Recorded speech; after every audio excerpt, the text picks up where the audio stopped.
புதையல் இருக்கிறத கண்டெடுப்பது எப்படி அப்படின்னு கேட்டிருந்தீங்க. என்னன்னாக்கா, நிறைய பேர் நிலத்தில் கூட புதையல் இருக்கோ அப்படின்னு சந்தேகம் வரும். வீட்டு தோட்டத்தில் புதையல் இருக்கும்னு சந்தேகம் வரும். அது எப்படி சுவாமி கண்டுபிடிக்கிறது அப்படின்னு கேட்டிருந்தீங்க. நிறைய பேர் பண்ணியிருக்கேன், புதையலே எடுத்திருக்காங்க.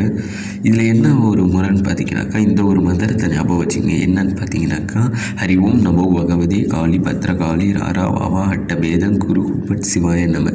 இது காளியோட மந்திரம். இது தேடும் போது சொல்லணும். இது தேடுறதுக்கு என்ன பொருள் தேவைன்னு பார்த்தீங்கன்னாக்கா, ஒன்றுமே இல்லைங்க. உங்களுக்கு நிலத்தில் புதையல் இருக்குன்னு சந்தேகம் வருதா? அப்போ நீங்கள் அஞ்சன மையின்னு ஒன்று இருக்குது. அது நானே நிறைய பேருக்கு பண்ணித்தரேன். ஆண் பெண் வசியத்துக்கு வேறு மை.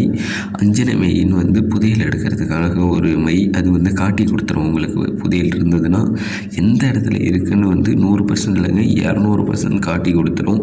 அஞ்சன மை வேணும்னா கால் பண்ணுங்கள். புதையல் இருக்குதுன்னு சந்தேகம் வந்துருச்சுனாலே அந்த இடத்துல உண்மைக்கு இருக்குன்னு தான் அர்த்தம். ஏன்னா உங்களுக்கு தோணி இருக்கிறதே அதனால தான். வேணும்னாக்கா கான்டாக்ட் பண்ணுங்கள். அஞ்சன மை மூலயமா கண்டுபிடிக்கலாம். வாழ்க வளமுடன். நன்றி.